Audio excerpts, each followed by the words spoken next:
Pronto. Vamos lá. Bom, então, vimos que a interpretação T00 dá para nós exatamente a energia, a densidade. Então, T00 está associado exatamente à densidade de energia eletromagnética.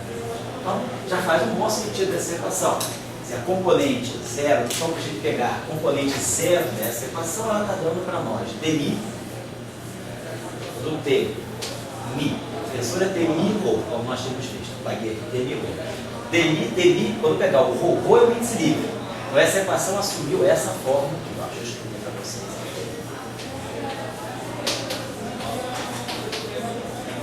Então, o rho é zero. Então, o rho é índice livre. Então, ele pode ser zero. Esse cara aqui, ele vai se regular pelo zero. Quando esse cara aqui é zero, esse cara aqui é simétrico, então ele pode ser zero. Então, essa equação aqui pode se desmembrar. T0, 0, 0, mais DI, DI 0. Igual a 0, J1, F0. Aí sim, esse cara aqui nós já vimos, é a densidade de energia, isso aqui é 1 sobre C ddt. Então isso aqui está dando justamente a variação temporal da energia. Vamos ver agora quem é a componente DI 0, esse objeto. Componente DI 0.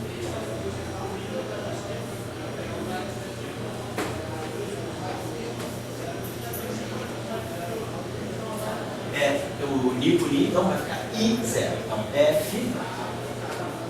Vamos deixar F e Mi, o princípio, que o Mi é I e o Rho vai ser 0. Então, F é 0. Agora, quando eu fizer I0, eu vou botar I0, delta de I0 é 0. Não tem como, né? O índice temporal ser igual ao índice espacial. Então, ficou isso aqui. Esse objeto, agora sim, como isso aqui é índice 0, esse objeto é índice 0, ele não tem componente 0. Então, a componente aqui é necessariamente o I. A componente uma componente espacial e aqui é uma componente espacial. Então, agora sim, esse cara aqui desce.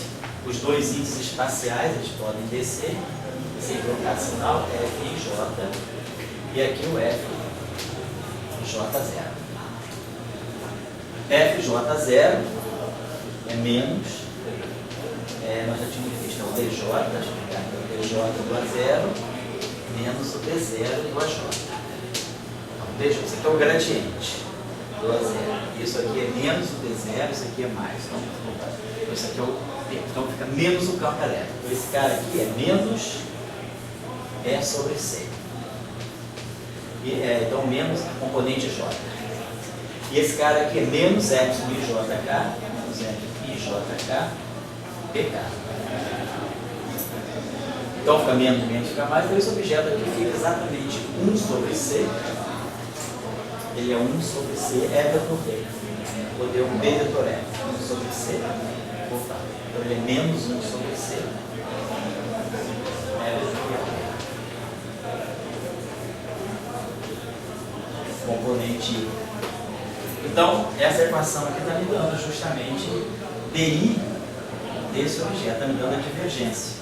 Então eu teria D0, a derivada da densidade de energia. Aqui eu vou estar produzindo D0 menos 1 sobre, então ficaria aqui divergente, 1 sobre C. Depois tem que acertar só a constante, mas aí como aqui tem um C, deixa eu acertar isso aqui. Para nós, vou pegar aqui. Então vamos só acertar as constantes aqui. T00 para nós, né? Ele deu aqui, ó. Isso aqui é 2 sobre C9. Ele está dando 1 meio de E2 sobre C2 mais 1 meio de V2. Isso é o T00. Então, vamos fazer o seguinte, vamos botar a densidade de energia é 1 meio de epsilon 0. Então isso aqui vou botar assim, 1 meio, aqui é 1 meio de Mi0, epsilon 0 é 2, mais 1 meio de V2. Isso aqui é o T00. Vamos fazer o seguinte, vamos dividir, vamos fatorar esse Mi0. Então isso aqui vai ficar Mi0, e aqui eu tenho 2 sobre 2 vezes. Então, isso aqui é a densidade de energia eletrostática, elétrica, e a densidade de energia do campo magnético. Então, o T00 ele é μ0 vezes a densidade de energia. Na verdade, né, o T00, vou botar aqui, o T00 é o μ0 vezes a densidade de energia.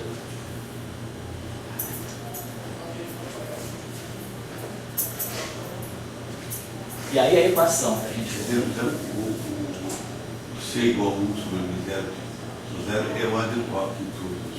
o C, quer dizer, ele vem automático, né? Ele vem automático. Ele é experimental, vamos Vamos dizer, ele vem lá desde o início, porque a gente já sabia que, quer dizer, a gente quando introduziu aquela constante fundamental da natureza, que é independente de observador, aquele C, a gente introduziu ele já desde o início do espaço de Minkowski. Então ele já vem, a gente sabendo que ele é 1 sobre μ0, quer dizer, que o C2 é μ0, 1 sobre C2 é μ0. Vem de uma maneira experimental. Vamos dizer, vem das equações de Maxwell. A gente tirou isso das equações de Maxwell. A gente, quando pegou as equações de Maxwell, viu que elas descreviam ondas, né, que se propagavam com velocidade, que é C, que é igual a 1 sobre raiz de μ0 ε0. Esse poder que se tira o C igual a 1 sobre raiz. Bom, pelas equações de Maxwell. A gente lá pelas equações de Maxwell a gente tirou isso. Então, a partir das propriedades de permissibilidade e permeabilidade magnética do vácuo, né? Aqui a gente tirou o valor experimental do C, através do μ0 e do ε0. E aí a gente trouxe isso para o espaço de Minkowski. Isso aí não é uma coisa adequada. Não é de roda, não. Você vê que é uma onda, essa onda se propaga com velocidade C, e essa velocidade C é ligada a essas constantes de Planck.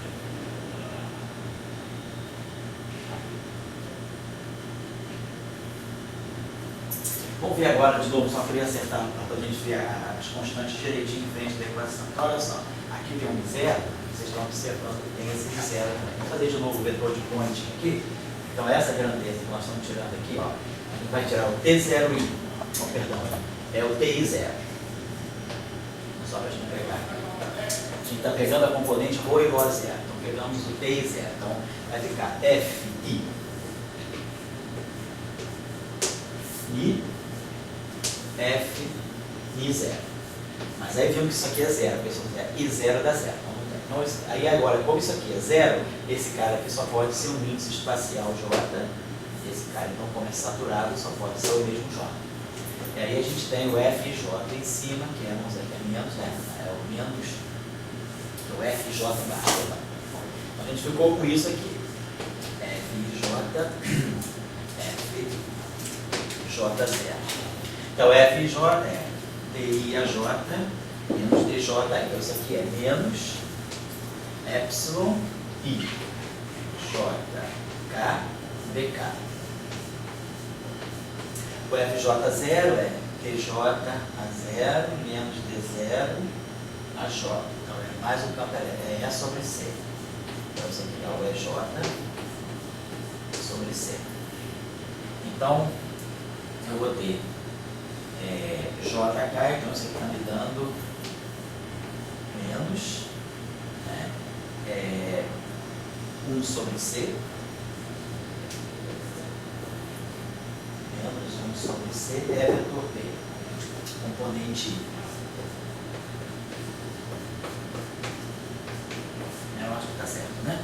Porque o F, isso aqui é DI, a J menos DJI. Então, esse objeto aqui já é o gradiente do espaço euclidiano.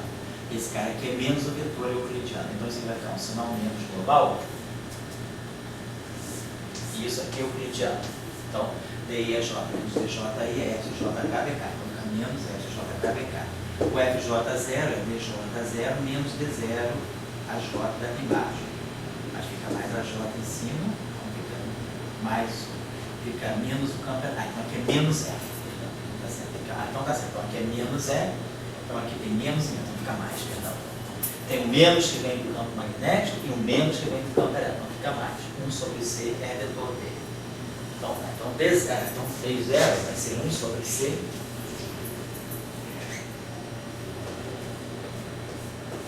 é vetor P. Componente I.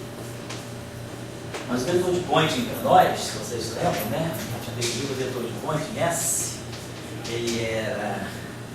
que ele era 1 sobre V0, é vetorial V. Né? Então, esse E vetor V é μ0S. Então, isso aqui está dando μ0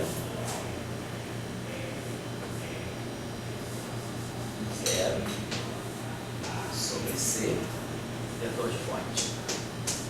Certo? Componente I.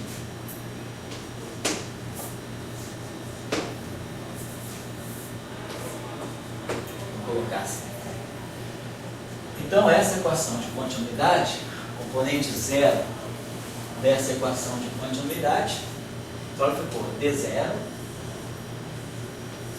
D0, 0, mais DI, D e 0, pegando só a componente 0 dela. Então, para ρ igual a 0, né, eu tenho μ igual a 0 e I. E aqui desse lado, μ0, JI, F, μ0. Então, perfeito. Então, vocês viram que dá um μ0 global. Dá um μ0 aqui, dá um μ0 ali, e dá um μ0 do lado direito. Então, essa equação já se fica assim. Agora, isso aqui é 1 sobre C. Então, fica 1 sobre C, ddt, a densidade de energia. Mais 1 sobre C. Isso aqui está me dando exatamente a divergência do S. Os μ0 se cancelaram e esse carinha aqui vai ficar JI, FI0. Então, FI0 é DI a 0 menos D0 a I. Então, seria menos, então fica menos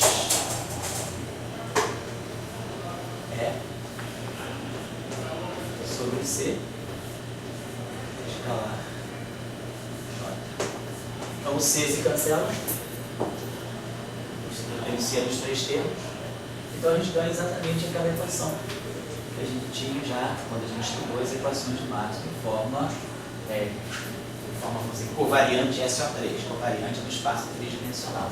É a equação de concentração da energia, que a gente entende que a dissipação da energia é aquele termo de interação corrente quantareta. Então essa equação aqui, ela, com os fatores corretivos, ela reproduziz essa equação, certo? Então a gente vai associar isso para nós, esse tensor aqui, esse TMI, esse tensor que nós escrevemos aqui, deixa eu pagar aqui. Então para nós, o que a gente vai estar chamando, a gente passa a usar uma outra anotação, em vez de usar T, vamos chamar de θ. Vou pegar que é a anotação mais padrão, vamos pegar esse objeto aqui, esse tensor que nós definimos assim, μ, vamos chamar ele a partir de agora de θ-μ, que é o chamado tensor de energia-momento. Então, esse tensor θ-μ, ele está dado aqui. Está definido desse modo, ele é F. Agora você começa a dar aqueles campos elétricos magnéticos que aparecem em Maxwell. Eles começam agora a construir entidades físicas, né? Como energia, exatamente. Momento. Isso, agora nós começamos a construir as grandezas físicas da radiação. Agora, o que significa construir, vamos dizer, momento a partir de A e B? Porque, vamos dizer, pode falar que eu estou de se você pudesse comparar, Newton trouxe o conceito de momento. certo. Qual é a diferença do conceito de momento de Newton e do visor de ponte? O momento de Newton e o momento de vetor de ponte. O momento, vamos ver isso aqui já. O momento, quer dizer, o momento para Newton é aquilo, vamos dizer, aquela grandeza cuja variação temporal está dando a força. Certo? Então, quer dizer, o momento, grandeza, vamos dizer, dentro da mecânica clássica, o que é um momento para nós? O momento é aquela coordenada que descreve o caráter dinâmico de uma variável. Uma variável tem momento, no formalismo lagrangiano, dl de que ponto é p. Então, o momento é aquilo que expressa o quanto a tua energia depende da velocidade, o dl de que ponto, né? É o que expressa o caráter dinâmico de uma coordenada. Quer dizer, o momento é uma coordenada que mede, de uma certa maneira, a velocidade generalizada. E pelas equações de Maxwell, de Newton, pelas leis de Newton, a derivada temporal desse momento te dá força. Então, para nós, você queria dizer, por que eu estou interpretando esse vetor de Poynting como realmente um momento? Então, quando nós tiramos ali aquela equação de conservação da energia, nós estamos vendo que aquilo que varia, né, se a energia dentro de uma certa região finita do espaço-tempo aumenta ou diminui, esse aumento, essa diminuição, ele é compensado pelo fluxo de uma grandeza que está carregando, que está saindo ou entrando nessa região do espaço. O que nós vamos pensar? É um fluxo. Mas por que isso é um momento? Dentro da relatividade, energia e momento estão dentro da mesma categoria, estão dentro do mesmo quadro vetor. Mas eu acho que o que é mais decisivo para interpretar o vetor de Poynting como momento é a próxima equação. É quando eu tirar o DDT do S. É quando a gente tira a variação temporal dessa grandeza e a gente ganha do lado direito a força de Lorentz, que aquilo que está lá, basicamente, é J vezes o... Vamos ver já que a força, no fundo, a força de Lorentz, vou mostrar agora, para a gente poder dar uma categorização maior, e isso é o momento. Vamos dizer, as duas entidades têm a mesma dimensão, do momento, sim, mas pode ter um significado. Claro, a interpretação física pode ser exatamente isso. E, digamos, vamos dizer, o momento, vamos dizer, no Newton, está ligado a coisa de Aristóteles, né? De você vencer a inércia, né? Assim. E o momento da luz, vamos dizer, será que significa acelerar a luz? Dizer, o que significa variar o momento de uma onda eletromagnética? Então, tá certo. Olha só, essa observação. Então, vamos usar essa expressão para o tensor de energia no momento, tá? É simplesmente essa expressão, só que eu estou levantando, eu coloquei o nome dos índices, né? Quer dizer, em vez de chamar esse índice aqui é mudo, então eu chamei esse índice I de capa, chamei esse índice I de capa, que é contra ele. E aí esse ρ aqui eu resolvi chamar de Mi. Só isso. Então, quer dizer, essa expressão aqui, eu posso grafar dessa forma, os dois índices em cima, θ mini, F mi capa, F capa, botar os dois em cima, claro. Aí, claro, a gente sabe que quando eu levanto esse índice, no espaço de Minkowski nós não temos isso. Nós temos isso. É a meta de Minkowski. Ou então nós temos o delta de Kronecker, que é um índice em cima e embaixo. Obviamente, por que isso é isso? Porque se eu tiver essa expressão aqui e quiser levantar esse índice, eu multiplico por um N ρ. Então isso aqui me dá, na verdade, um eta de μ ρ. Então, quer dizer, levantar o índice do delta de Kronecker me dá a métrica de Minkowski. Tá? Então, esse objeto não existe no espaço de Minkowski, não existe isso. Ou então esse objeto. Como também esse objeto não existe. Isso aqui é o delta de Kronecker. É só por causa dessa relação simples, é tão simples quanto isso. Só para chamar a atenção. Então, agora, esse tensor é simétrico. Se eu agora quiser botar, como eu tinha colocado antes, botar esse índice embaixo, estou colocando θ, porque nós já botamos normalmente a notação de θ para o tensor de energia momento. Então, esse objeto aqui fica aqui, e aí aqui sim, mas isso aqui fica com meio de delta mini. Olha lá. Então, esse é o nosso θ mini, que é igual ao θ mini. Linha coluna, linha coluna, linha. Então, esse tensor é simétrico. Uma propriedade importante desse tensor, uma propriedade importante desse tensor é que ele tem traço nulo no espaço de Minkowski. Vamos dar uma olhadinha só. No espaço de Minkowski, o que é um traço? Nós já sabemos. O que é o traço de um tensor? O que é um traço? No espaço de Minkowski, o traço de θ mini, o traço desse objeto, ele pode ser escrito assim, θ mini, é a contração de um índice em cima do índice bar. Agora, na verdade, o traço de um tensor é isso aqui, é θ mini, que é a mesma coisa que θ mini, isso é o traço. Tem várias maneiras de expressar o traço, mas o que é importante de traço é que eu contraio dois índices, um em cima e embaixo. Isso é a mesma coisa que fazer isso, porque aí esse índice Mi aqui sobe, isso aqui é θ mini, ou isso aqui é um θ mini. Então, isso é o traço. Vamos tirar o traço desse tensor. Vamos calcular o traço desse objeto aqui, porque isso tem uma propriedade importante. Então, o tensor de energia e momento, ele é simétrico. Observe que, outra coisa, ele só depende dos campos A e B.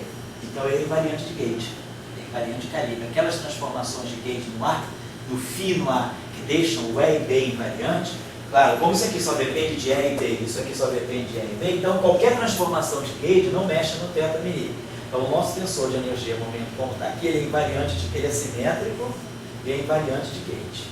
Vamos ver a terceira propriedade dele, que é a propriedade dele ter traço zero. Vamos calcular o traço dele, que é isso, essa expressão que está indicada aqui. Deixa eu apagar essa expressão aqui. Claro, então tem as seguintes propriedades. Então, estou montando aqui as propriedades do tensor de energia e momento da radiação eletromagnética. Ele é simétrico, então a propriedade é algébrica dele. Ele é simétrico. Ele é invariante de gauge.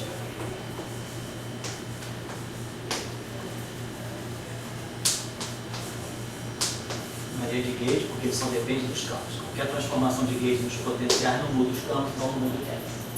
Ele é conservado.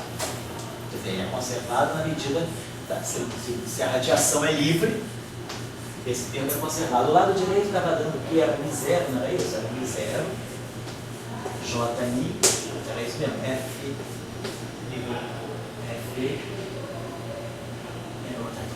vou botar aqui, Jμ, botar assim, F, então é importante isso, dmi, sobe o índice mi, sobe o índice mi, esses dois são contrários. Então, esse tensor, se ele está livre, se a radiação é livre, se não há nada no vácuo, uma corrente, ele não está em interação com ninguém, então esse termo é zero e aí ele é conservado. Então, o tensor de energia e momento, ele é conservado na medida em que a radiação é livre, que ela não interage com nenhuma corrente. O campo eletromagnético não está em presença de nenhuma fonte.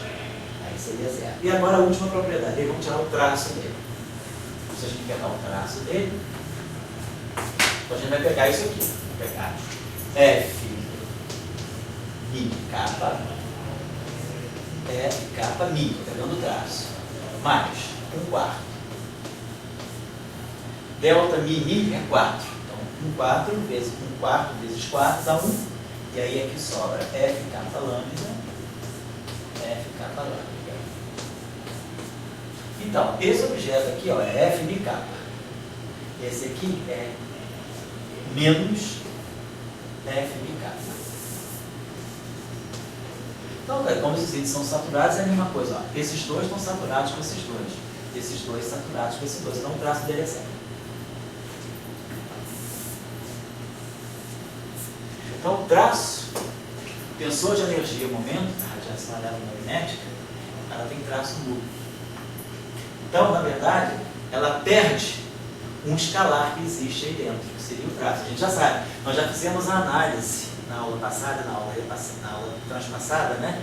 Nós já tínhamos feito uma análise das componentes de representações irredutíveis de SO3, que é o que nós chamamos de spin, no sentido tridimensional, que estão dentro de um tensor de rank 2. Nós observamos que um tensor de rank 2 no espaço do Minkowski, nós tínhamos estudado isso tanto na aula retrasada quanto na aula passada, ele tem um spin 0, que é a componente 0, 0 dele. Depois, eu vou para a parte simétrica. Eu tiro o traço. Tem uma outra componente de spin 0, é o traço. E depois, o tensor simétrico tem uma parte vetorial e uma parte de spin 2. Um tensor simétrico de rank 2 no espaço Minkowski, ele tem 10 componentes. Ó. 1, 2, 3, 5, 5, 10. Beleza. Essa parte aqui é a componente θ 0, 0. Essa parte aqui é o traço. É o traço do θ. Essa parte aqui é o θ 0i, o θ i 0. E essa parte aqui é o θ ij sem traço. A parte aquele traço aqui é o tensor de traço. Então, são as 10 componentes. Se essa componente aqui está zero, então aqui nós já vamos ver. Essa aqui é a densidade de energia. Isso aqui é o vetor de point, nós acabamos de ver, aqui é vetor B, e isso aqui é o que vai dar o tensor de tensões. Então, o famoso stress tensor, né? Que vocês já tinham calculado em alguns exemplos. Vamos apagar isso aqui. Agora, o que significa o traço desse tensor C0? Vamos pensar um pouquinho. do ponto de vista da relatividade geral, o que faz, né, o que gera o campo gravitacional é a distribuição de energia e momento. Então, o campo gravitacional, pensando um pouquinho, o campo gravitacional seria aquele campo que é descrito pelas equações de Einstein, né, que é um tensor métrico. O campo gravitacional, da mesma forma que a corrente eletromagnética, ela se acopla com o campo eletromagnético, isso aqui é que faz a interação de um campo eletromagnético com uma corrente que descreve matéria carregada, a interação eletromagnética está aqui, a interação gravitacional também está aqui, ela está naquilo que ela liga a métrica do espaço-tempo com o tensor de energia-momento de uma dada distribuição, que é o que gera o campo gravitacional. Agora, se isso aqui é a métrica, isso aqui é o tensor de energia-momento, isso aqui está me dando exatamente o delta μ, que no caso eletromagnético é zero. Então, o tensor eletromagnético, no caso do tensor de energia-momento sendo zero, isso estaria me dizendo que se nós pegarmos, né, se nós, essa componente aqui, que é o traço, ela está interagindo com o traço desse objeto, que é a parte de spin zero. Então, se o setor gravitacional ele só tivesse spin zero, se o graviton tivesse spin zero, a gente sabe das equações de Maxwell, de Einstein, né, que a gente espera que a radiação gravitacional tenha spin 2. Mas existem formulações de gravitação em que nós temos um gráfico de spin 2 associado a um gráfico de spin 0, que é o chamado dilaton. Então, no caso de uma gravitação em que o gráfico tem spin 0, o spin 0, ele, quando se acopla com o tensor de energia-momento, a interação é nula, porque o tensor de energia-momento tem traço nulo.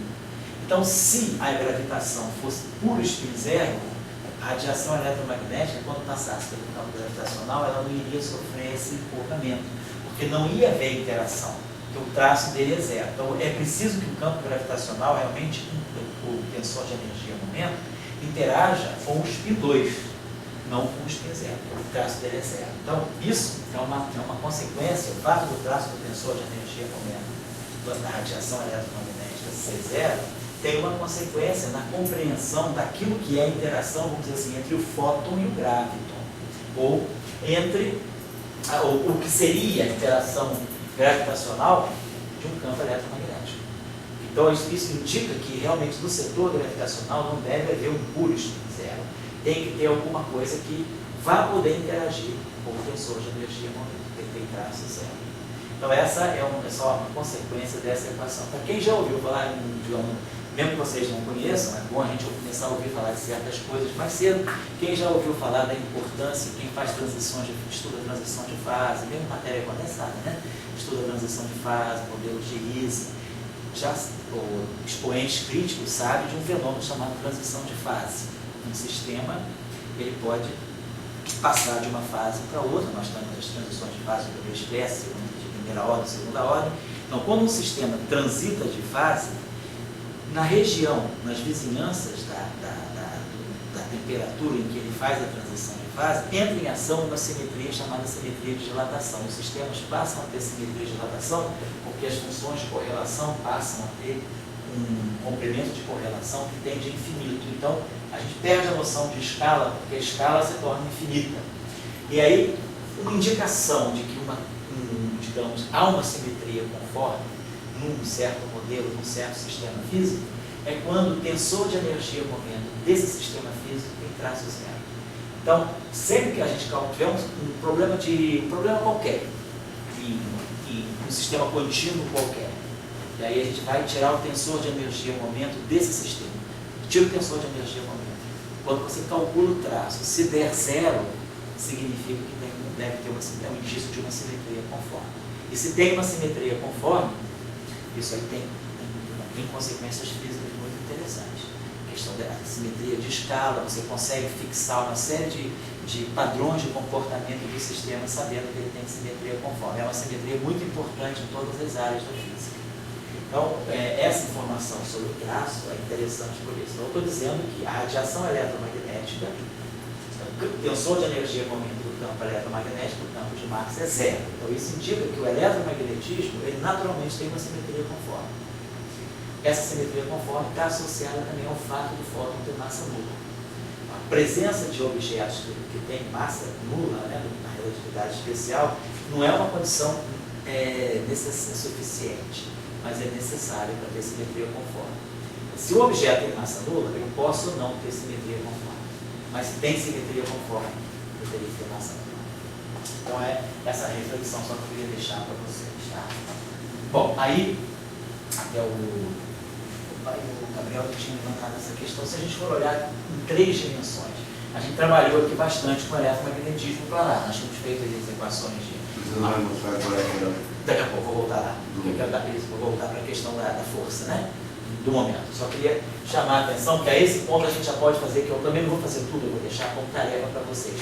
Vocês peguem, por exemplo, a eletrodinâmica em 3 dimensões. Então, vamos supor agora que isso que nós fizemos agora, né, fizemos para 4 dimensões, vamos fazer para 1 mais 2.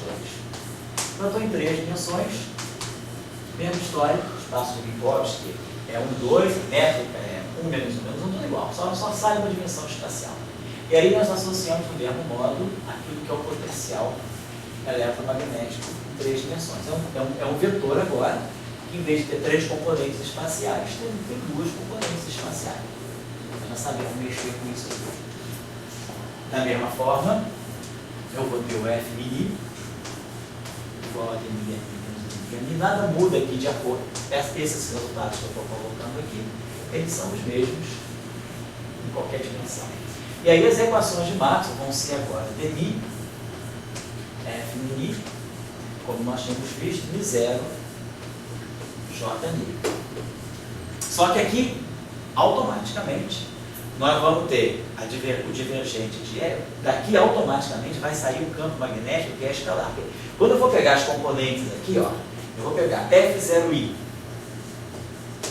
é D0, aí, menos DI a 0. Como antes.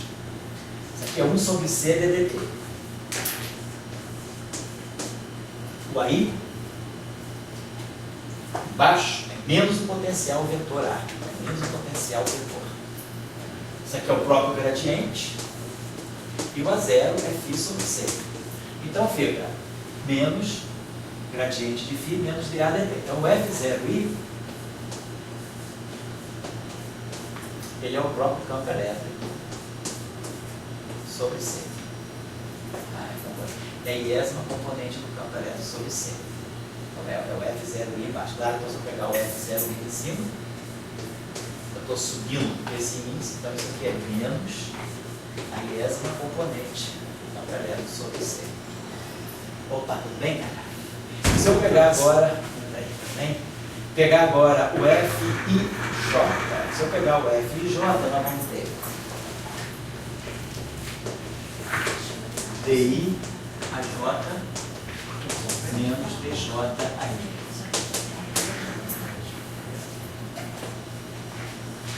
DI a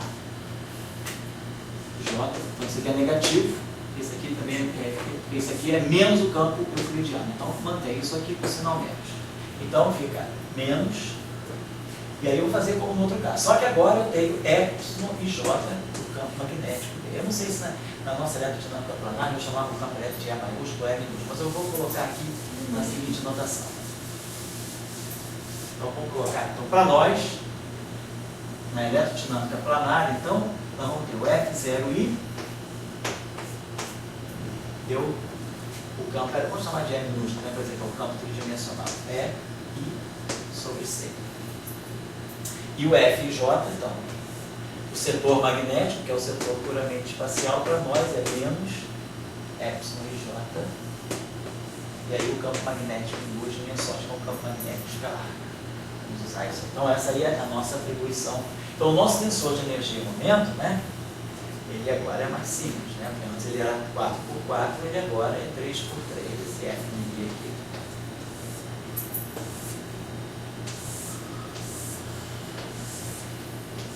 Diagonal 0, que ele é antissimétrico.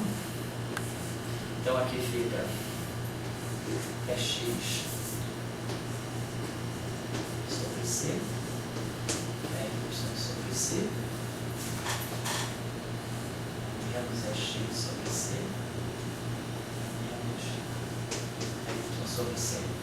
E aqui fica menos b, e aqui fica b. Então, essa expressão é a nossa tensor de energia local. Então, o nosso tensor é field strength, então, é tensor de intensidade de campo. E a equação de Marx está aqui. Então, daqui a gente tira as equações de Marx de novo, recupera as equações de Marx da eletrodinâmica planar, fazendo como a gente fez hoje. Só que agora uma diferença é que o dual dele não é mais de rank 2. Vocês estão lembrados que a definição de dual ela é sempre feita com o derivativa daquela dimensão. Então, o nosso dual agora ele vai ter um índice só. O dual do campo elétrico, do tensor de intensidade de campo, o dual dele vai ser esse objeto aqui, vai ser o meio do epsilon i capa lambda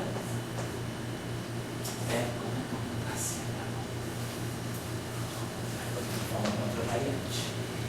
F dual i vai ser o meio do epsilon i falando F capa.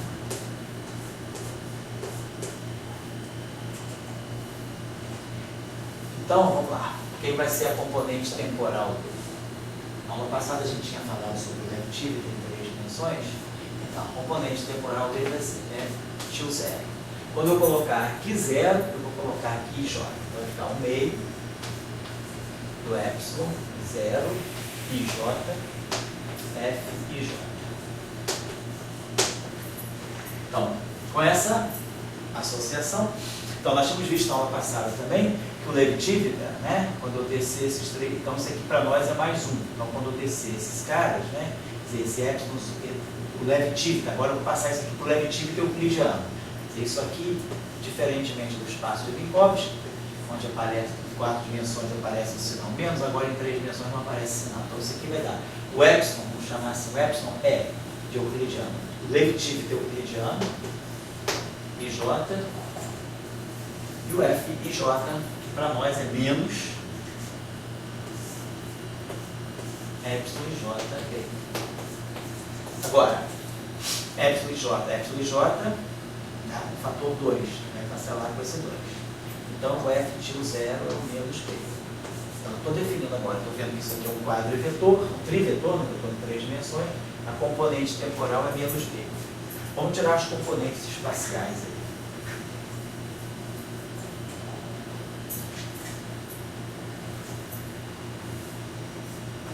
F tio I vai estar no meio do epsilon I.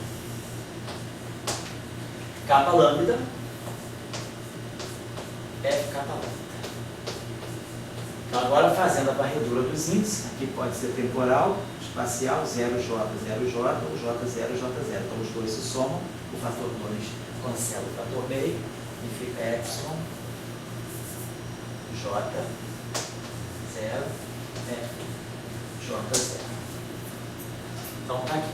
Sabemos. Então, esse objeto aqui, as componentes 0i, posso botar aqui a 0j, e boto aqui um sinal menos.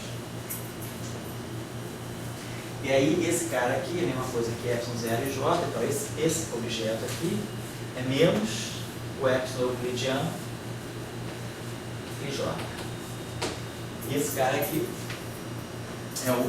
é a j-ésima componente do campo elétrico euclidiano sobre C. E aí nós já tínhamos aprendido isso aqui no curso, que quando eu estou em 2 dimensões, esse objeto aqui faz o papel do dual. Então,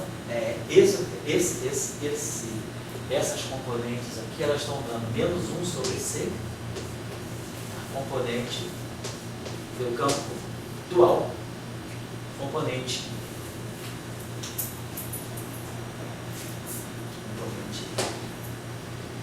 e aí, então, essa equação, então esse vetor, né, vamos colocar assim, esse F tio mi, ele é esse trivetor.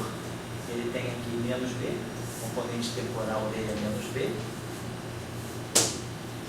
e o setor espacial dele é menos 1 sobre C, o dual do campo elétrico.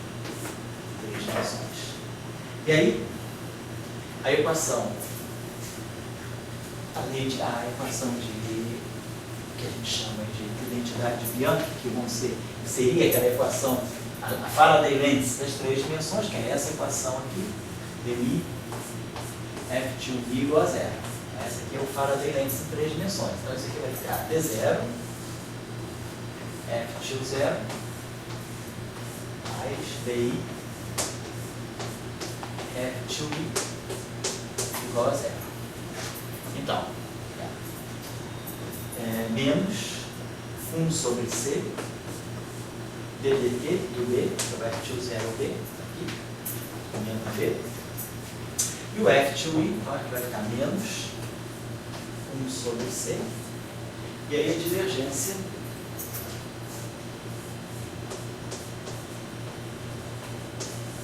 do E. Está exatamente menos 1 sobre C, divergência do E igual a zero. Divergência do E2. E aí o C cancela com C. E os sinais menos também. Então a gente fica aqui a divergência do dual do E é igual a menos dB dt. E aí a gente sabe que agora a divergência do dual, nós tínhamos estudado isso também quando a gente trabalhou o caso planar. Isso aqui é divergência, isso aqui é DI do epsilon e J é J. Isso aqui é exatamente o rotacional. A divergência do dual de um vetor em 2 dimensões, né, é o rotacional do vetor. Então a gente tem aqui Faraday lens na versão Maxwell tridimensional. O rotacional do campo elétrico é menos o ddt do campo magnético, só que o campo magnético é um escalar, e claro, o rotacional em 2 dimensões euclidianas é um escalar também, tá certo? A gente reobtém o que nós já tínhamos obtido. Então as equações de Maxwell, no caso da eletrodinâmica planar, são dmi Fmi igual a zero Jmi e dmi F2 igual a zero. E agora a questão, se nós introduzirmos Chern-Simons, não perguntei do Gabriel, se a gente introduzir Chern-Simons, vai não vai? O rotacional é doido. Oi? Doido pelo... Não, porque lembra dessa identidade? A divergência do dual de um vetor é o rotacional do vetor. Isso aqui é uma propriedade das 2 dimensões, né? Isso aqui é a mesma equação, isso aqui é idêntico. Você pode escrever essa equação de 3 formas. Não sei se você lembra bem. Divergente do E dual é igual a menos o dual da divergente atuando no E é igual ao rotacional do E. São aquelas 3 identidades do cálculo vetorial em 2 dimensões. Tá legal? E aí, vocês lembraram, como é que era o termo do Chern-Simons? Era divergente de E, quando a gente calculou aí a eletrodinâmica de Chern-Simons, vocês lembraram que o divergente do E, ele estava ligado a um termo aqui que tinha um parâmetro psi vezes o B. Então, eu preciso colocar o B. Preciso trazer esse B para cá. Essa equação, ela está aqui. dmi é feminino. Então, para eu trazer esse B aqui, o B está no dual. Então, a solução que a gente encontra, vocês podem checar, eu vou deixar para vocês então como uma tarefa. Eu não vou deduzir o passo a passo. Eu vou só motivar para vocês, quer dizer, o fato de a equação do E trazer o B é uma equação que me impõe a presença do dual. Então, as equações a eletrodinâmica de Maxwell, Chern-Simons, agora isso aqui é puro Maxwell. Isso aqui é Maxwell em 2 dimensões. Agora, se eu colocar Maxwell, Chern-Simons, vocês podem inclusive olhar aquelas teses que eu dei para vocês. Eu acho que a tese é a tese de doutorado do Wiener. Lá tem um capítulo bem especial sobre a eletrodinâmica de Chern-Simons em 3 dimensões. Eu tenho mais 2, em 3 dimensões, Maxwell e Chern-Simons. Então, vocês podem ver lá como é que a construção é feita, mas vocês já poderiam até fazer sozinhos. É essa construção aqui, dmi, Fmi, que é o normal, é o que vai dar a divergência do E, né? E o rotacional do D, nesse caso o gradiente do D, e temos o Chern-Simons que vai aparecer e vai ter essa forma aqui, mais parâmetro psi, e aqui aparece o dual do campo eletromagnético. Isso aqui é E0 J. Então, essa é a equação introduz o termo de Chern-Simons na eletrodinâmica de massa em 3 dimensões. Essa aqui não muda, essa equação se mantém igual.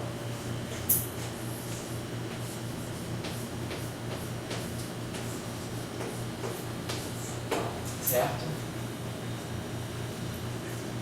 Bom,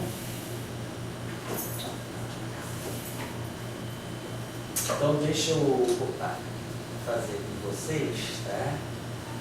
Falar realmente uma outra coisinha, gente. Essa equação aqui também, se vocês quiserem observar, posso também, como em 4 dimensões nós fizemos hoje, mas como é que a gente pode escrever essa equação, que é a equação de Faraday-Lentz, né, em outra forma? A gente pode substituir isso aqui pelo dual. Então a gente vai ter 1 meio do epsilon mi kappa lambda di f kappa lambda. Então, diferentemente, né, no caso,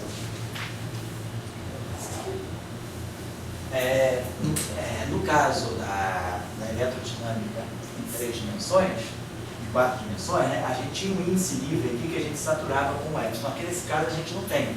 Esses 3 índices aqui estão saturados com esses 3 índices aqui. Então, o que a gente poderia fazer, se quiser, é saturar essa equação com um epsilon completamente diferente, algo do tipo epsilon alfa beta gama, epsilon mi kappa lambda, di f kappa lambda igual a 0. E aí vai saber, essa contração aqui nós conhecemos. Essa relação aqui é nossa conhecida. Posso expressar isso aqui como um determinante. Isso aqui é delta mi alfa, delta kappa beta, delta mi beta, delta mi gama. Depois, delta kappa alfa, kappa beta, kappa lambda, lambda alfa, lambda beta, lambda gama. Faz a mesma coisa. Expresso isso aqui, uso. Vai dar 6 termos. Esses 6 termos vão bater aqui, então no fundo a gente vai ganhar essa relação aqui. di f kappa lambda mais d kappa f lambda mi mais di mais d lambda f kappa é igual a 0. Essa equação ela é completamente simétrica nesses 3 índices. Por exemplo, se eu trocar mi com kappa, esse termo aqui é d kappa f de lambda di f lambda kappa d lambda f kappa. Se eu trocar mi com kappa, se eu trocar mi, ó, esse termo aqui é esse aqui com sinal menos. Então esse termo aqui, se eu botar aqui lambda mi, ele ganha um sinal menos. Esse termo aqui é esse aqui também, trocando lá com lambda com kappa. Então, ganha um sinal menos e fica kappa lambda. E esse aqui, kappa mi, kappa lambda, kappa lambda, eu fiz uma, estou aqui kappa com mi, né? Então aqui é kappa com mi, que é lambda. Então esse termo aqui é só para dar um sinal também. Então, essa equação ela é completamente antissimétrica se eu trocar mi com kappa, mi com lambda ou kappa com lambda. Então, se ela é completamente antissimétrica e eu estou em 3 dimensões, nenhum índice pode ser repetido. Então, essa equação ela só vai poder existir se eu tomar os 3 índices distintos. Então, eu vou ter que ter um índice temporal, que é algo desse tipo, F0J, mais DIFJ0, mais DJF0. E aí, se eu fizer essa equação, ela vai dar exatamente o conteúdo dessa. Então, eu posso expressar a equação Faraday-Lentz, seja para a eletrodinâmica de Maxwell puro ou de Maxwell-Chern-Simons, porque ela independe. Essa equação aqui, ela pode ser alternativamente, ao invés de escrever essa equação, eu posso escrever essa aqui exatamente como eu escrevo em 3 dimensões, 4 dimensões. Só que o conteúdo dela é menor. Essa equação aqui, na verdade, é uma equação escalar. Apesar de ter 3 índices, ela é uma única equação, porque os 3 índices têm que ser diferentes, tem que ser 0 e 1. Então, está resolvida a questão. E aí eu deixo como exercício para vocês. Aí tarefa mesmo. Pegar essa equação, fazer exatamente o exercício que nós fizemos hoje em detalhe. Derivar de novo, aí eu fui na direção do Gabriel, pegar essa equação aqui e derivar de novo o tensor de energia e momento. Então vocês vão tirar o tensor de energia e momento, θ e mi, para o sistema Maxwell-Chern-Simons. Vamos tirar esse termo daqui. Ele vai dar simétrico, vai dar invariante gauge, mas só que para ter uma, vocês vão observar, e eu quero que vocês entendam por quê. Ao tirar o tensor de energia e momento, fazendo aquela mesma historinha, multiplica tudo por F, N, K, faz as iterações, a única coisa interessante que vai aparecer é que esse termo aqui não vai contribuir. Na hora de vocês tirarem o tensor de energia e momento, o termo de Chern-Simons, ele não entra, ele desacopla do tensor de energia e momento. Para efeitos de tensor de energia e momento, é como se o psi fosse zero. Então, por cálculo explícito, vocês vão verificar que o tensor de energia e momento do sistema Maxwell é igual ao do Maxwell-Chern-Simons, porque o termo de Chern-Simons ele nunca contribui para a distribuição de energia e momento do sistema. Tá? Isso é uma coisa simples de fazer. Agora eu queria que vocês entendessem. Qual é a física que está por trás? Então a pergunta da tarefa é refazer o cálculo de tensor de energia e momento para o sistema Maxwell-Chern-Simons. Quer dizer, usando essa equação e essa equação aqui, ou essa, não faz. Essas duas são alternativas. Partindo dessa. Então, fazendo a mesma manipulação que nós fizemos anteriormente. Pega-se essa equação, contrai e multiplica-se toda essa equação por um F de K. E sai fazendo aquilo que nós fizemos hoje, completando as derivadas para tirar uma equação de continuidade. O que vocês vão observar é que esse termo aqui é identicamente, quando vocês fizerem esse... Eu até tinha deixado esse exercício na aula passada, vocês não vieram. Na aula passada eu deixei esse exercício na segunda-feira. Em 3 dimensões, mostrar que essa contração aqui, F mini, F tio mi, é identicamente zero. Então, se vocês fizerem esse exercício, isso aqui é zero, então o termo de Chern-Simons morre na hora. Ele não entra no tensor de energia. Tudo bem, isso é uma constatação, na natureza meramente algébrica. Agora, eu queria que vocês entendessem fisicamente por que é que o tensor de energia, por que é que o termo de Chern-Simons não deveria realmente entrar na contabilização da energia e do momento do sistema. Quer dizer, ele é um termo que mexe nas equações, ele altera as equações de campo, quer dizer, ele altera a distribuição de campo eletromagnético. No fundo, a gente já tinha entendido, ele dá massa, ele dá massa para o fóton, como vocês entenderam, vamos fazer isso agora também de uma forma covariante, mas ele não altera a distribuição de energia e momento do sistema. Ele não entra, ele não contribui para a energia e momento. Aí isso aí vai levar vocês a uma reflexão o que é realmente a energia, o que é o momento de um sistema de campos, de um sistema contínuo. Né? Então, esse é um problema de qualquer área, não é um problema de física de partículas, não. É um problema de qualquer sistema contínuo. Por que um termo do tipo de Chern-Simons não contribui? Você tinha deixado isso de pergunta quando o senhor... Daquela vez? Isso, então a pergunta precisa, vocês responderam? Não. Então agora pega a ocasião para pensar de novo. Mas o senhor tinha dado uma ideia do porquê que era, mas acho que desse jeito sai mais fácil. Sai mais fácil. Tenta pensar um pouquinho mais por isso. Tá? Vamos ver agora aqui, voltar uma coisinha que eu queria mostrar para vocês. Vou voltar a Maxwell em 4 dimensões. Eletrodinâmica, vou mudar a eletrodinâmica clássica em 4 dimensões. Mais 3. Vamos pegar as equações de Maxwell da forma que nós escrevemos. Então nós tínhamos lá Mi, F de Mi igual a Mi0 J Mi. E as equações de a forma exata de F Mi kappa mais D Mi F kappa Mi mais D kappa F Mi igual a zero. Vamos fazer o seguinte, igual a zero. Vamos fazer o seguinte, vamos pegar essa equação aqui que são as identidades binárias. O que nós temos aqui nessa equação? Nessa equação aqui nós temos Faraday-Lenz e Gauss-magnetismo. É o que nós temos o conteúdo dessa equação aqui.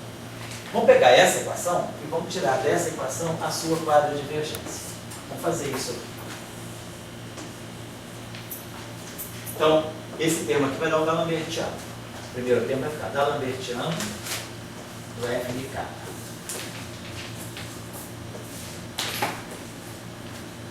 Segundo termo vai ficar mais DI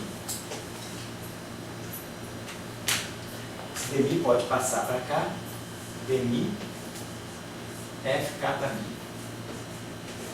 E o terceiro termo é a mesma coisa, você deixa esse d capa aqui, e a derivada dmi passa para cá, dmi, f mi. Então isso aqui é a identidade de Bianchi com essa operação de derivação. Agora vamos usar as equações de Maxwell, a lei de Gauss. Ó, dmi, esse termo aqui eu posso trocar o capa com mi e botar um sinal menos. Ó, boto um sinal menos aqui e aqui fica mi capa. Então, ó, dmi f mi capa, ó, dmi f mi capa é mi zero j capa. Então, esse termo aqui está dando para mim mi zero j capa. Tá? E esse termo aqui está dando mi zero j mi. Então nós vamos obter essa equação aqui, da Lambertiano de f mi capa é igual a mi zero d capa j mi. Isso nós sabemos o que é o rotacional, né? Então essa é a equação do dado vertical, seria a equação de onda. Agora, se não há corrente externa, se o campo é livre, se a corrente externa é zero, não tem campo, não tem fonte, então essa equação seria as equações de onda. Nós já conhecemos essa equação. Quando esse cara aqui é a componente 0i, eu tenho que dar Lambertiano do campo elétrico igual a zero. Quando esse cara aqui for IJ, eu tenho que dar Lambertiano do campo magnético igual a zero. Então são as equações, os campos eletromagnéticos, E e B, pelas equações de Maxwell, no VAR. Eles descrevem campos, eles descrevem ondas eletromagnéticas. Né? Então, a gente tira automaticamente a equação de onda daqui. Então, isso é a eletrodinâmica de Maxwell, 4 dimensões, sem problema nenhum. Vamos pegar agora o Chern-Simons. Vamos fazer a mesma coisa, o mesmo exercício, só que com Chern-Simons. Vamos pegar agora.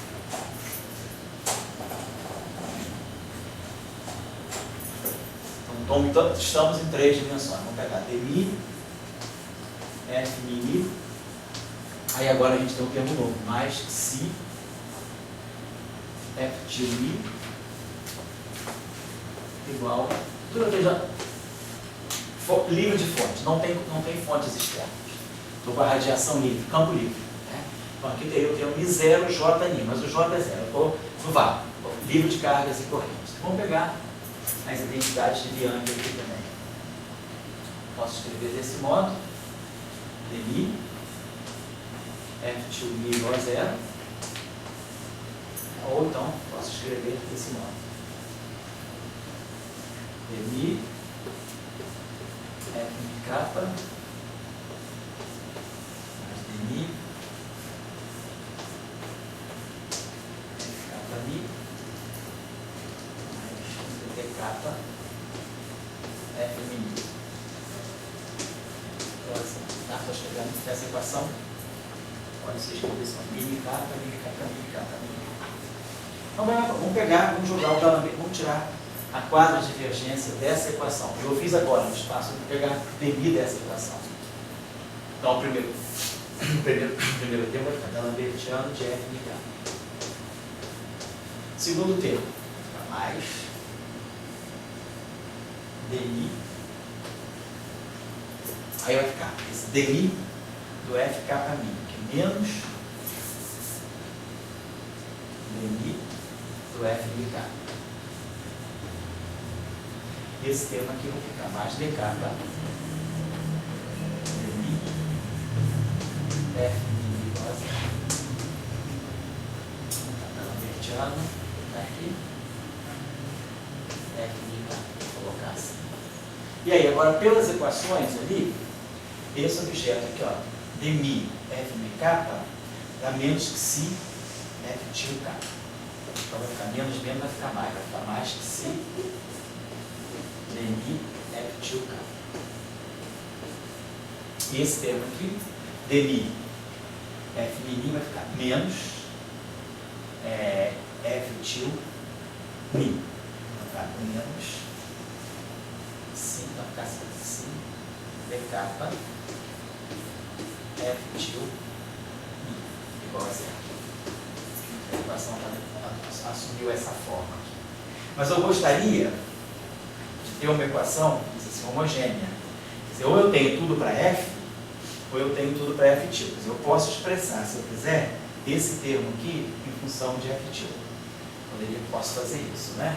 Então, se a gente fizer isso, eu transformo esse termo aqui. Então, vamos fazer assim, vamos ver se a gente, ou eu posso colocar direto o F aqui, expressar esse objeto aqui em função. Vamos fazer o contrário. Vamos substituir esse termo aqui pelo F til. Aí eu vou ter uma equação, dizer assim, só com o F til. Aqui, na verdade, eu estou tendo, isso aqui, na verdade, é o rotacional do F til. Isso vai valer a pena? O que a gente poderia fazer de melhor? Talvez, se eu fizesse, se eu substituir lá pelo F til, posso fazer isso, vou ganhar uma equação que é Dall'Orbettiano do F til, aí vou ter aqui o epsilon, provavelmente, a gente colocar o epsilon com esse D, acho que seria melhor a gente fazer então a gente podia fazer o seguinte, pegar a primeira equação já e substituir, deixa eu ver se ela volta no F til lá, poderia ser talvez o ideal, deixa eu ver se vai fazer isso mais interessante para nós.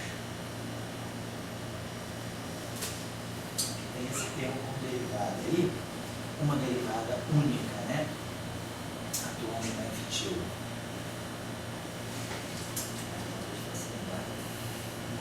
Por essa direção. Vamos fazer o seguinte. Aqui eu peguei a identidade blanca e fui trabalhando ela direto. Vamos fazer o seguinte, vamos fazer uma outra coisa aqui.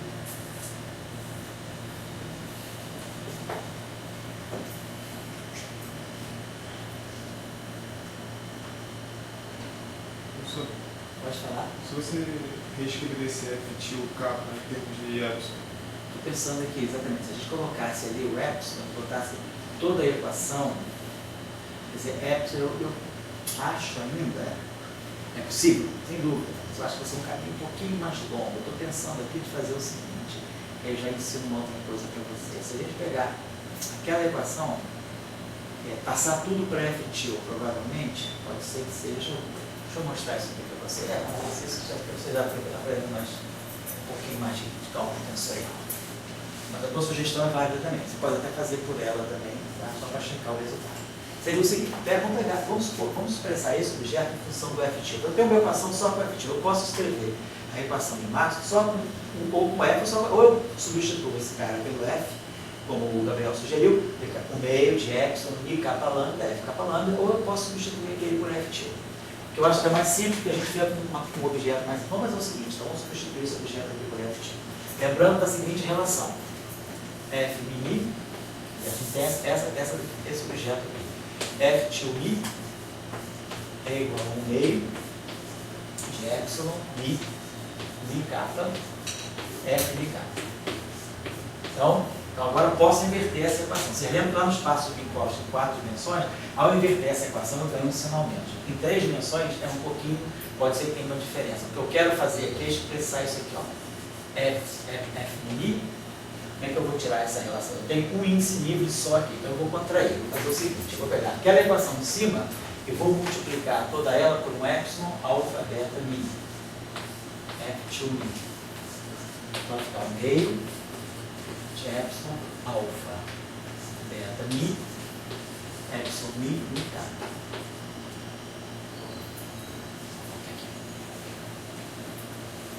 E F mi kappa. Quero inverter essa equação. Então, multipliquei pelo F. Esse termo aqui eu sei fazer. Nós sabemos quem é esse cara aqui. Esse cara aqui, kappa, kappa, quando a gente contrai epsilon, a gente deve ter uma constante, nós vamos fixar, e a gente deve ter algo do tipo delta mi alfa. Delta kappa beta, menos delta kappa alfa, delta mi beta. A expressão tem que dar isso. Vamos pegar uma configuração de índices fixos. Vamos pegar que eu pegue epsilon 0, 1, mi. epsilon mi 0. Então essa expressão, por essa nossa expressão, ela vai dar delta de 0, 0, que é o mi alfa, delta de 0, 0, delta de 1 menos delta de 0 dá 1. Para nós essa expressão deveria dar C. Fazendo pelo lado direito, essa expressão dá C. Como esse índice aqui só pode ser 2, eu vou ter epsilon 0, 1, 2, epsilon 2, 0, 1. 0, 1, 2, eu posso botar aqui. 0, 1, 2. Esse cara aqui é mais 1, esse cara é mais 1, então C não. Então a gente já sabe quanto vale. Em 3 dimensões. Então, a gente pode escrever isso aqui. Epsilon alfa beta mi, epsilon mi, mi kappa, delta de mi alfa, delta de mi alfa, delta de mi beta, menos delta de mi beta, delta de mi alfa. Perfeito. Tá lá. Então, pegando o lado esquerdo, então epsilon alfa beta mi f2 mi. Lado direito. Então, esse termo aqui vai ficar 1 meio de f ao multiplicar isso por isso, vai ficar 1 meio de f alfa beta. Menos 1 meio, outro termo. O kappa vira alfa e o mi vira beta, beta alfa. Alfa, beta alfa menos alfa beta, então isso aqui está mais, repete 72 vezes, então está simplesmente f alfa beta. Então, o inverso dessa relação, a gente já chegou a essa conclusão. Então, a gente sabe que se eu defino o dual desse modo, é 1 meio do epsilon mi kappa lambda f kappa lambda, para eu inverter essa relação, escrever isso em função desse, então eu vou ter que o f kappa lambda é epsilon kappa lambda alfa f de alfa. Em 4 dimensões aparece um sinal menos, por causa da métrica de Minkowski, espaços pares tem um sinal menos. Mas nos espaços pares, não. Então tá legal. Vou voltar agora. Agora eu posso refazer. Então vamos começar seguindo essa sugestão. Vamos substituir o f pelo f2. Então, isso aqui vai ficar dmi epsilon mi kappa f2 kappa mais se f2 mi igual a 0. Então, observem aqui o seguinte. Esse termo aqui, vamos escrever assim. Bom, esse operador aqui, não vamos fazer assim, vamos botar, vamos escrever esse termo como se fosse, ele é epsilon, botar assim, epsilon mi. Vamos botar epsilon mi kappa dmi. Então, tá. Só porque isso aqui é uma constante, então esse dmi pode vir para cá, você dá lá no f2k. E esse termo aqui, para poder transformar esse cara em kappa e fatorar uma f2k, eu chamo isso aqui de um delta de kappa. Bota assim, delta mi, delta kappa, delta kappa, delta mi kappa, f2k. Olha essa equação, como é que ela fica. Esse termo aqui é o primeiro, tá lá. Mi kappa, dmi, f2k. Esse termo aqui, ó, esse kappa aqui, sobe e fica CF2. Então, essa equação aqui, pode ser escrita daquele modo, essa equação que fatora desse modo. Então, eu tenho esse operador aqui. Aí, agora, eu vou fazer o seguinte, dou a seguinte identidade para vocês. Se a gente pegar esse objeto aqui, ó, isso aqui, ó, vou chamar esse aqui é um operador, vamos chamar esse operador assim, ó, de O. Qual é a estrutura de índices dele? Ni kappa. Esse operador aqui é O ni kappa, F2 kappa, igual a 0. Tem esse operador aqui. Tá? O ni kappa. Então, vamos pegar esse objeto. Então, isso aqui, para nós, é a equação de Maxwell, que a gente tinha usado. Vamos pegar esse termo aqui. Ele é epsilon. Se eu pegar esse termo, epsilon mi kappa dmi mais xi beta mi kappa Se eu vou atuar esse operador, vamos pegar esse operador, isso aqui é uma matriz, tá? É uma matriz Nicapa, é um objeto com dois Cis, é um espaço em qual você tem um caráter matricial. Vamos multiplicar esse termo pelo seguinte objeto, epsilon, esse cara está contraído com isso, vamos chamar de epsilon alfa. Esse cara é Nicapa, então vamos chamar ele aqui de um capa lambda. Menos de alfa. Menos si beta capa lambda. Entendeu? Vou falar exatamente o que eu estou fazendo com vocês. Ó. Tem esse objeto aqui. Isso aqui, esse está contraído com esse. Então eu tenho um objeto Nicapa e um objeto Nicapa. O que eu estou multiplicando? Eu estou multiplicando pelo mesmo objeto. Ó. Esse cara tem a mesma estrutura, derivada. Esse índice aqui é como se fosse um produto matricial. Eu estou multiplicando um operador O capa I por um operador P, que seria. Aqui eu tenho O Nicapa, né? Perdão, chamando isso O Nicapa. Nicapa, isso aqui é capa Nicapa, perdão. Deixa eu fazer isso. Então eu estou pegando um operador O Nicapa e multiplicando por um operador O capa lambda. Isso aqui no final do dia vai dar OP. Produto matricial, estou multiplicando duas matrizes. Só que essa matriz eu estou escolhendo com esse sinal menos aqui. Esse aqui é um outro operador, não é aquele. Estou pegando o quadrado dele, estou pegando esse objeto e inspirado por esse objeto, eu estou multiplicando por esse objeto. Vamos ver o que vai dar esse produto. Vamos fazer o produto, vamos ver o que ele vai dar para nós. Primeiro termo, então, vai ficar epsilon bi, Nicapa, dmi. Multiplicando epsilon alfa, capa lambda, delta. Segundo termo, menos si. Esse capa lambda vai fazer com que esse cara aqui seja menos que si, epsilon, mi.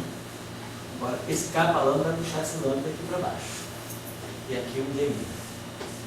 Esse termo aqui vai dar para mim mais si, epsilon, alfa, capa lambda, delta. Só que esse eta Nicapa, vai puxar esse capa aqui para cima, vai virar um Mi aqui, ó. Certo? E depois esse último termo vai ficar menos que C2, eta Nicapa vezes eta capa lambda, fica um delta de Nicapa, de lambda. Coisa aqui. Agora observe esse termo aqui, ó. Esse termo aqui, essezinho aqui. Esse termo aqui, ó, mi. Esse termo alfa, isso aqui é mútuo. Então eu posso chamar isso aqui de mi, nada me impede. Está saturado. Agora, olha só, esse termo aqui está dando mi lambda, esse termo é igual a esse. Mi lambda, mi lambda. Só que eu posso fazer isso, ó. Só fica iguaizinhos. Então esse termo cancela esse. Esse termo deu C2 aqui. Vamos trabalhar agora aquele primeiro termo lá. Nós já conhecemos aquela notação. Nós já sabemos quanto vale isso. Ó. Epsilon mi capa vezes epsilon alfa capa lambda. Tá? Isso que a gente está fazendo. O mi e o alfa estão aqui. Tá certo, né? Dmi, de alfa. Não quero apagar essa equação. Vamos trabalhar então aquele termo lá. Então esse termo aqui, ó. Mi capa. Vamos colocar esse capa aqui, ó. Trocar esse capa para esse alfa. Daí troca o sinal menos aqui. E aí isso aí nós conhecemos, ó. Menos epsilon mi capa. Epsilon, capa, alfa, lambda, nós já sabemos. Isso aqui vai ser menos delta de mi alfa, delta de mi lambda, menos delta de mi lambda, delta de mi alfa. Então, primeiro termo. Menos, o mi fica alfa. Então, menos, multiplicar isso por isso. Então, esse mi aqui fica alfa. Então, fica d alfa, que é um dado bertiano, delta de mi lambda. E o segundo termo fica Mi lambda delta de Mi alfa. Mi lambda Mi alfa, né? Então fica menos. Esse cara aqui fica, vamos dizer, D lambda. E esse cara aqui fica D alfa. D alfa fica Ni. Opa, o alfa fica Ni. Então ficou isso aqui. Ficou mais. Então, esse produto aqui, quando eu fiz esse termo aqui está dando para mim, deixa eu só escrever esse resultado aqui. Esse produto que nós fizemos aqui, que é uma identidade, né? Isso aqui é igual para nós a menos da Lambertiano, delta de Mi lambda, mais D lambda D. E nós sabemos o que é isso. Isso aqui para nós, bota menos da Lambertiano em evidência, fica delta de Mi lambda menos isso. É aquele nosso famoso operador de projeção transverso. É o nosso ômega Mi lambda. Não é o tensor de energia no momento, é o operador transverso que nós tínhamos definido já no espaço uniforme, mas tudo bem. Então, quando eu fizer, peguei, o que eu faço fazer com essa relação? Então, foi só vamos dizer assim, oi? A menos o C2 que eu esqueci de colocar. Esse termo aqui, então, então isso aqui só para vocês lembrarem, e menos o termo, menos, obrigado, esqueci realmente, menos C2, delta de Mi lambda.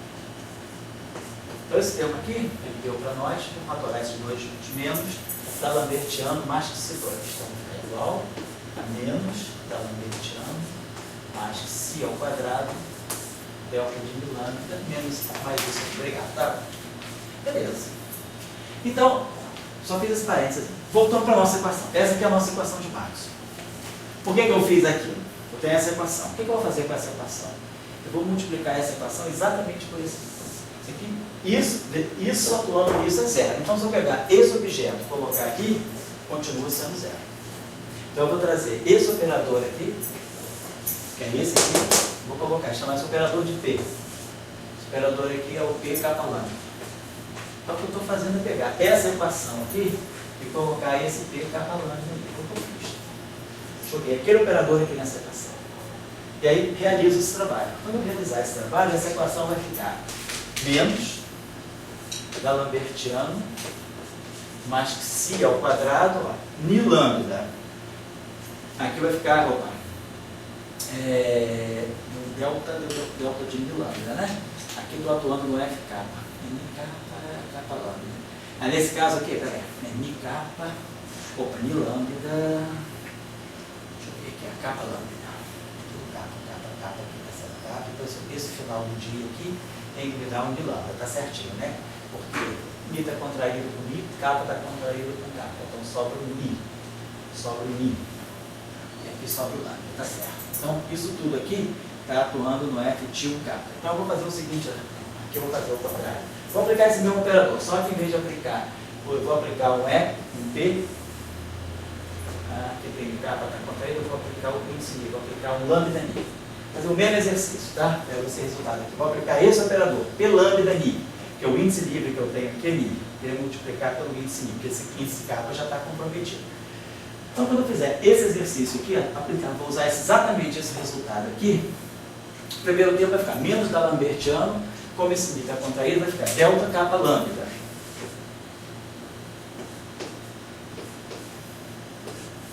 E esse termo aqui vai ficar mais D lambda D capa, atuando em F til capa. Igual a zero. Então, observem que eu peguei a minha equação de Maxwell e multipliquei por esse objeto aqui que eu fiz. Então, foi aplicar isso aqui. Multiplicar por epsilon.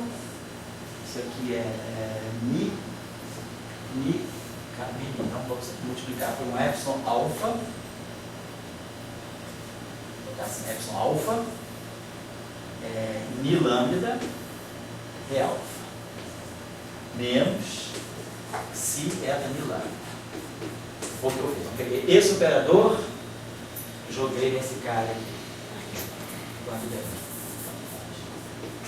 Jogando esse operador aqui, faço o cálculo exatamente aqui, vai me dar isso aqui. Agora, isso aqui é identidade abierta.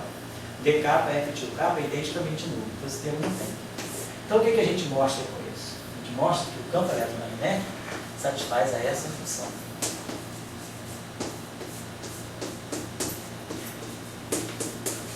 Aqui quem tem é L, então, essa aqui é a equação de Klein-Bordner com massa. Então, a gente está mostrando que o termo de Chern-Simons, o papel dele em 3 dimensões, é introduzir uma equação massiva. Então, esse foi o exercício. Tá? Vocês podem repetir, que eu fiz meio rápido, né? Eu tive alguns desvios aí no meio, então vocês podem repetir esse exercício, mas mostrar que, no fundo, aí o termo do Chern-Simons, ele dá massa para a equação, mas ele não dá energia para o sistema. Então, com esse termo, é como se eu tivesse um fóton massivo. Como eu tenho um fóton massivo, mas não altera a energia do sistema. Então, eu queria que vocês voltassem a pensar nessa questão. Por que ele dá massa, mas por que ele não altera? Qual é a diferença entre esse campo que tem uma relação de dispersão massiva e esse termo não contribuir à energia do sistema? Essa é uma questão que vocês pensarem. Qual é, na verdade, o significado da energia? Tá? Qual é o caráter que algo que descreve a energia do teu sistema tem que ter? Então, assim, essa questão está colocada aí para vocês. Eu acho que por favor, eu vou começar a calibrar o final da aula. São 7h43. Então, acho que a gente passou por isso aqui. Mais um outro aspectozinho que eu queria mostrar para vocês, que vocês agora com essa formulação covariante podem entender bem, é por que a radiação eletromagnética em 3 dimensões planárias, o eletromagnetismo de Maxwell, ele é equivalente a uma teoria escalar. Na verdade, o fóton, num sistema tridimensional, 1 mais 2, né? A radiação eletromagnética ela tem um caráter escalar. O fóton, que a gente discutiu no intervalo, a gente perde a noção do spin. Apesar dele ser um campo vetorial, o spin dele é zero. Então vamos retornar de novo. Vamos pegar a eletrodinâmica clássica só de Maxwell. Em 3D.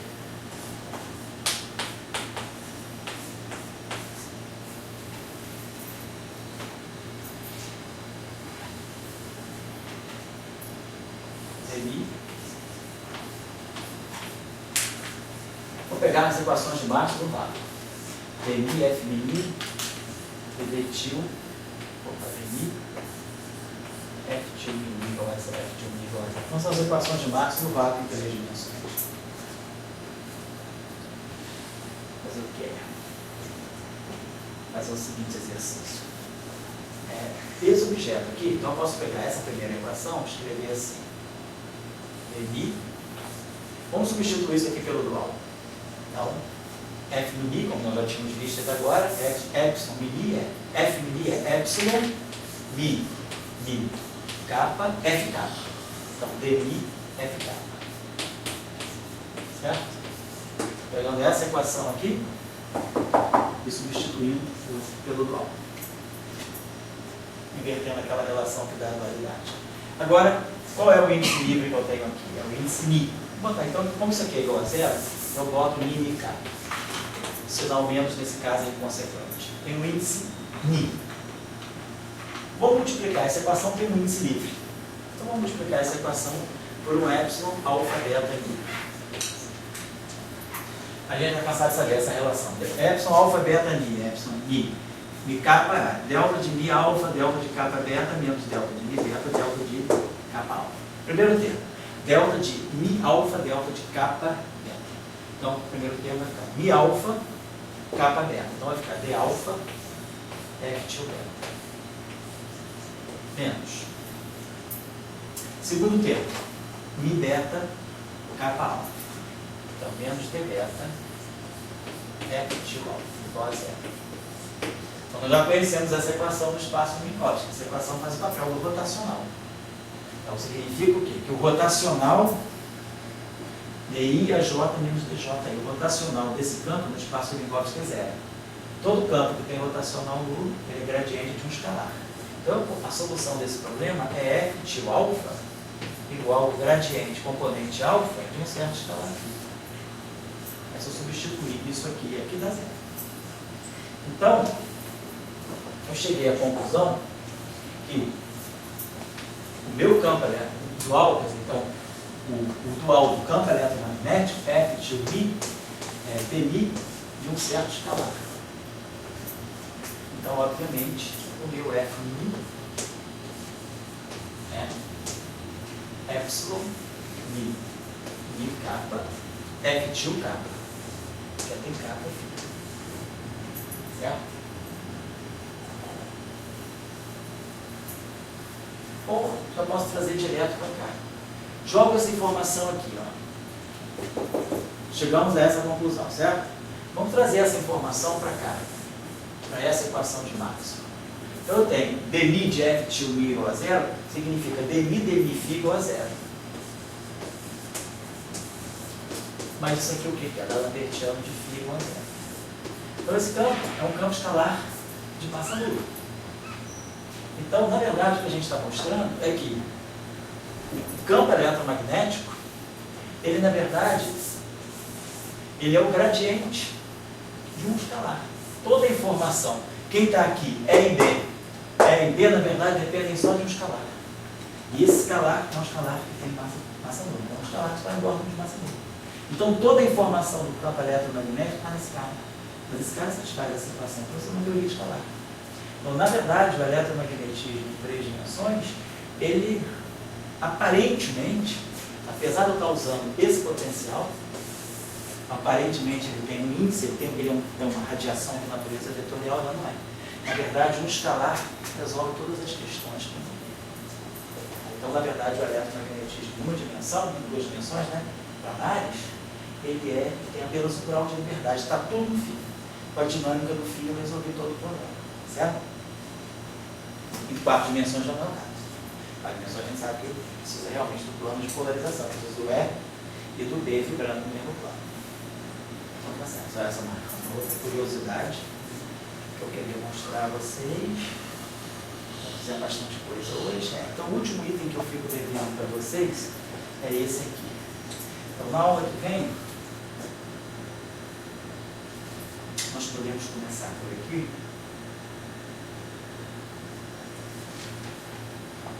Tá bom, porque isso aqui já vai dar uma discussão longa para a aula que vem. Eu vou deixar uma tarefa mais para vocês trabalharem aí. Vocês treinarem esse tipo de manipulações que a gente fez hoje.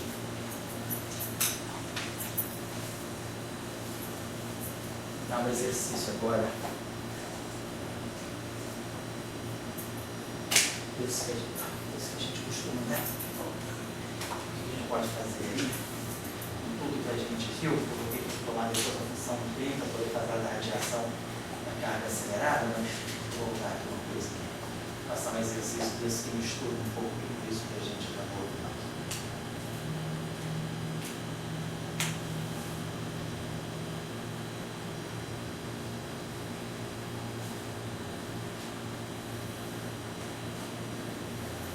Então, essa tarefinha vai ser a seguinte. Nós estamos no espaço de Minkowski, quadridimensional. 1 mais 3. Vamos pegar o fóton, o campo do fóton, o campo ali.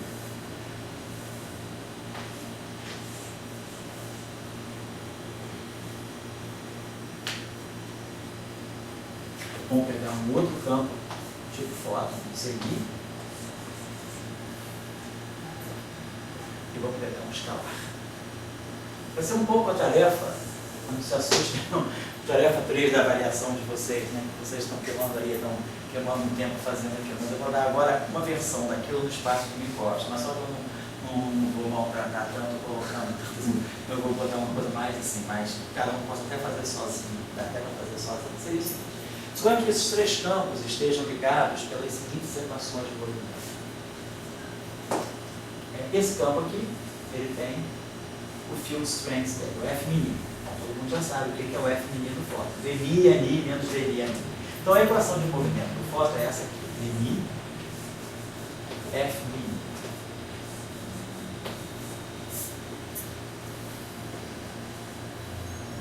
Aí eu vou introduzir uma equação aqui, ó, que vai ser mais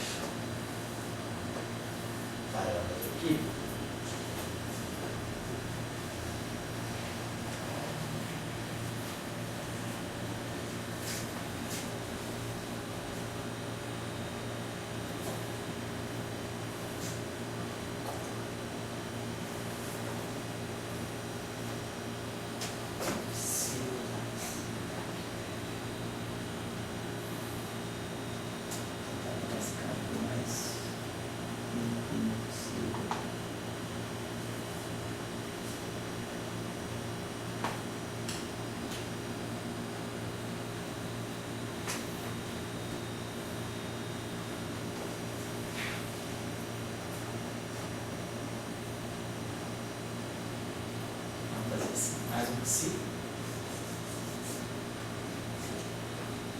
Ani.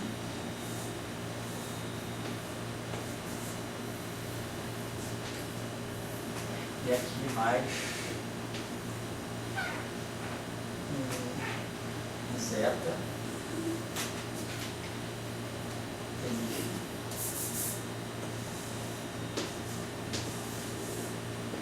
Então, isso aqui é igual a uma certa corrente JI. Então, escrevi a equação do campo A. Então, esse campo A se acopla com uma certa corrente. Então, o problema é exatamente de função de lei. Tá? Aí, vamos pegar esse campo Z aqui, vamos colocar para ele a seguinte equação. D, Mi,